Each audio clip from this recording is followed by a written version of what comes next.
What's going on, guys? So today I thought I'd share with everyone the stuff that I just bought at an antique store. So first off, this was an impulse trip, I guess you would say. I had a project that I had to do, and I had to go down to Home Depot to buy a jigsaw for the project. Wasn't really planning on buying it, but you know, tools are always a fantastic investment. You're never going to be sorry that you bought a tool. You know, unfortunately, I don't have a big selection of different tools. I don't have all these different types of tools, specifically power tools. And this specific project that I was doing, I really needed a jigsaw. I didn't really want to borrow it from anyone, so I said, you know what, let me just go buy one, and if I ever need one again, I'll have one. You know what I mean? So it's just an investment. So on the way to Home Depot with my wife, we ended up stopping in at an antique store. Just, you know, kind of on a whim, saw it was open, pulled in, looked around, and walked out with a bunch of stuff. So I just want to share what I ended up picking up. So some of it's obviously tool related, as you can see here on the right and on the left. So the first thing that I was very excited to find was a Silver Eagle.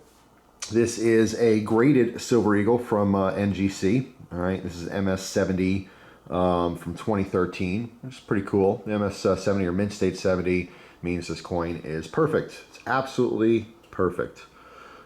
So got a good deal on this. I paid $58. It's worth 70, 75 bucks, somewhere in and around there. You could probably find them on eBay anywhere from 50 to 70 in that range. So it wasn't like a, you know, a total steal. The one time I went to that other antique shop and I got a silver dollar for $1 because the person had no idea what they were looking at who was selling it, and they saw the dollar on the top right, which is just the face value of the coin. So they're like, oh, I guess it's worth $1. Man, that was a find and a half, but that'll never happen again. But I was very happy to add a little bit of silver to the collection. Always pick that up when you possibly can if you're into it. And so then I got into this. This was a really exciting find. And I'm not going to go into too many details. I'm going to do a separate video on this. But this is an antique knife sharpener, which is pretty cool. So we'll talk about that in the future. And then my wife picked up this. This was her find. You're like, okay, it's a stapler. My wife actually likes a lot of vintage things. She specifically likes old swing line staplers. She doesn't have like a big collection or anything, but she does use this one, which I pulled off to the side all the time. This is her regular staple. It's a full size. I think this is what, a size 3 or something, or maybe a size 4. Yeah, there's a size 4 swing line. All right, and this one is obviously a smaller version. This is a size 3, which is pretty cool. Just a cute little mini stapler. These things work fantastic. Like really engineered very nicely, made in America, all steel, just an old school, very comfortable desk stapler. All right, so you got this big old pad, you could do. So pretty cool, but that was her find. She was excited to pick that up. And then we were both very excited to get into some hand tools. All right, so these are 2 different drills. This is something that, like, you know, she was kind of exposed to recently. She started watching a lot of videos on different tools. She wanted to know how to use different power tools. Like when we did the project, you know, I had her use the drill. She never really had to do anything where she had to use power tools, you know. And in talking about that, having a discussion about power tools, I was saying how, you know, hand tools are just invaluable. You know, you don't need power. They don't break down very easily. They're just there forever. And not too long after this conversation, we were watching one of those survival shows. I think it was Matt Graham. Basically, it's like a shelter building competition, if you haven't seen that before. I forget where it is. I want to say maybe we saw it through Hulu or something. But it was pretty cool, you know, watching these people, you know, build these shelters with nothing. However, each person's allowed to bring one tool, and one person brought a hand drill. And my wife was like, that is awesome. You know, I've never seen that before. So I said, well, we could pick one up. They're all over the place. Sometimes you find them at garage sales, but I knew they'd have them at antique stores.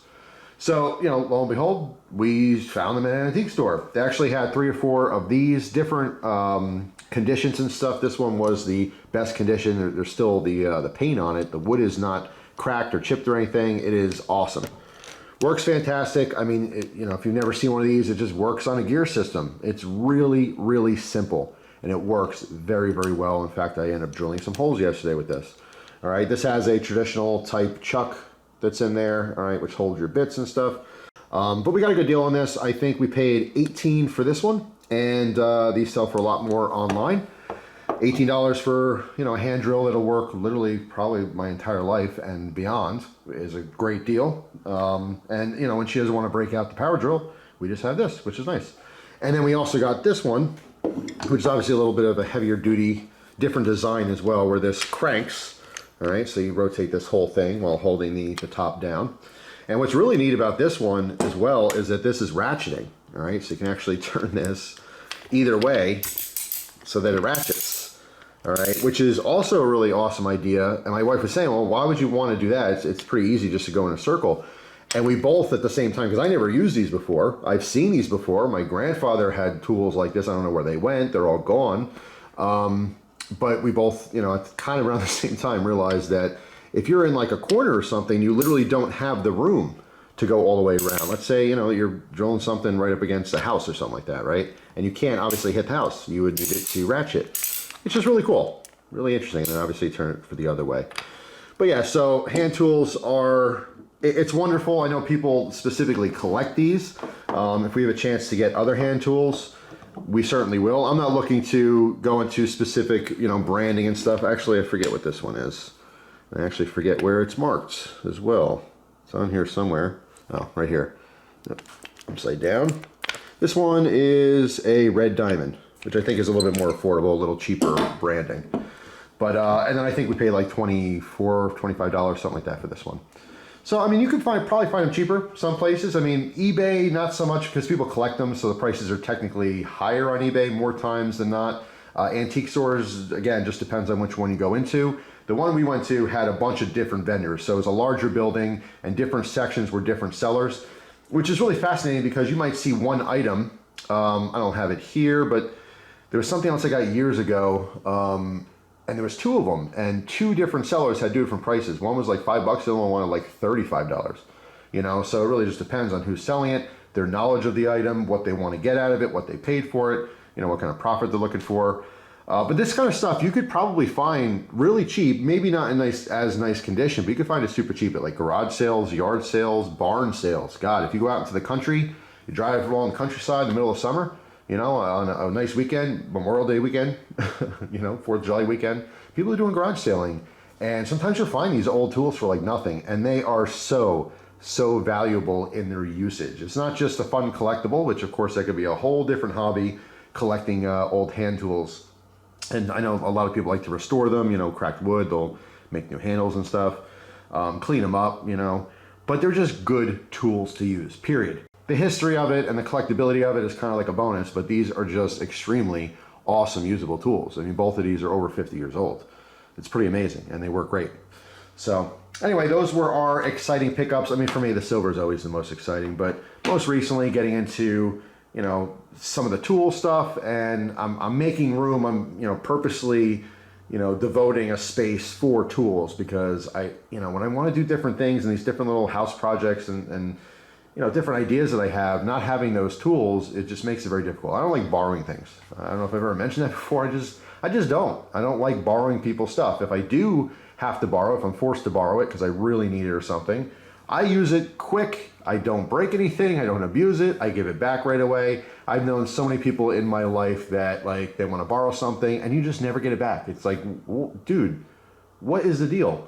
My dad, I remember my dad, he was the guy in the neighborhood that had the tools, right? So people needed stuff, they would always borrow it from my dad. And I remember specifically one time my dad was super upset because a neighbor up the road, he wanted to borrow the pressure washer. And my dad said, okay, well, you know, I've used the pressure washer. Oh yeah, I've used it, it's cool, you know, I know how to use it. And he didn't know how to use it. He, you know, had it running, went inside to take a dump or something. Okay, obviously all the pressure built up because it wasn't being released and blew out all the O-rings that were in it. Not only that, but he, you know, there's all holes in the hose. He was like dragging it around. I don't know what he was scraping on, but it was a mess, a total mess. And it really, you know, kind of freaked my dad out with the idea of lending stuff out. He didn't want to lend stuff out after that. But there was a couple other people over the years that, you know, maybe borrow a screwdriver, borrow this, that, or the other thing, and just never made its way back. And that's unfortunate because some people are just not considerate. But anyway, I like to be self-sufficient. I don't like to borrow stuff. And when it comes to tools, at this point in my life, if I need something, I'm just going to buy it and I'll always have it. That's just how it is. So anyway, that is all. Thanks for watching, guys. Hope you have an awesome day. Let me know down in the comment section now that the warm weather is coming. Do you guys go out and garage sale? Do you go to antique shops and stuff? Me and my wife love doing it. And I mentioned this recently in a separate video, but I've always found things. I have so many interests and so many hobbies almost anywhere that I go, like a yard sale type situation, I can almost find something that I want. However, these days I realize that I have such limited room in my house. I don't buy like, you know, bulk crap that I don't have a place for. You know, there's some cool things that I'm not really going to use. I want it because it's cool. I saw they had a really nice meerschaum pipe, you know, that was, you know, at the shop, and it actually was a great price for what it was. But I have a pipe collection. I don't need another pipe. I haven't been smoking that much anyway. And I can't really show it on videos recently, you know, so that's even more discouraging for me that I can't share with everyone. But you know, yeah, there's always stuff I find, but I try to really nitpick as to what actually to buy. Not only what am I spending my money on, but am I really going to use it? And yes, the answer is yes. Obviously, I'm not using this. This is just an investment. But like my wife, she will use this all the time. You know, I will use this. My wife will use this. And I will certainly use this in the future. And you guys will see a quick video on that as well. So anyway, that's all. Just want to share this with you guys. But again, write down in the comment section, do you go shopping for other people's old crap? Because I love it. One man's garbage is another man's treasure. Could not be any truer of a statement.